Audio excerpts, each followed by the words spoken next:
John Allen Fink, AT-1. Independence was in '73. That's the one where we went North Atlantic, and it was cold. I mean, by the time I had a mustache and a beard, and I go up, I work on the flight deck, and I come back down, and I'd have ice on my mustache and my beard. It was that cold. So, but I'm not really sure why we went North Atlantic. We were up there for supporting something. I'm not sure what. I guess I didn't have a need to know. But anyway, from there we went down and we pulled into Portsmouth, England. We were only there for like 3 days.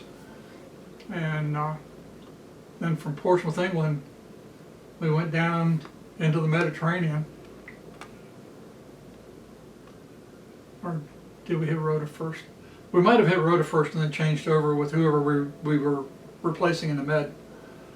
But we went into the Med and sailed around for a while and wound up Ceuta Bay in Sicily.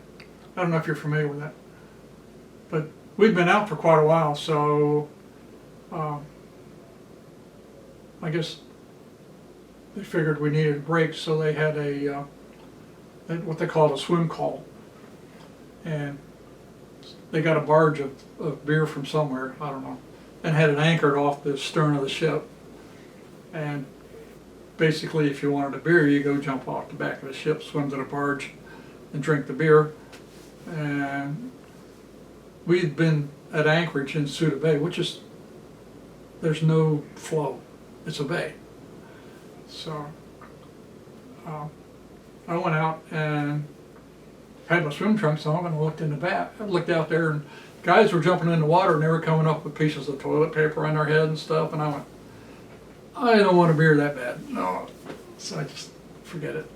So, but so you had, in that cruise, basically we hit a lot of places. We hit, spent a lot of time in Athens. Typically we would go in Anchorage for 2 weeks and then we'd go out for 2 weeks.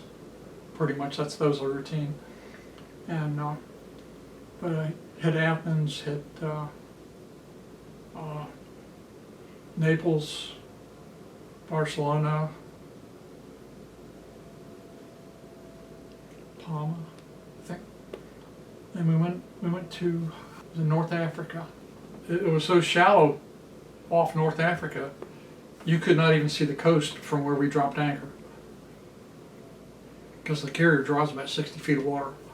So, and our Liberty launches are normally like pigs in the water. They just wallow. So they actually had PT boats that the country that we were going to see. The PT boats came out and picked up Liberty parties and took them back in on the PT boats, which was kind of cool. But we went there that one time. And I think it was that cruise we went to Istanbul, which was neat because you got to go up. The Black Sea drains down through Istanbul, and then you got that Bosphorus. We had to go up that thing in an aircraft carrier, which there were, we couldn't do flight ops or anything because there wasn't enough room to get up.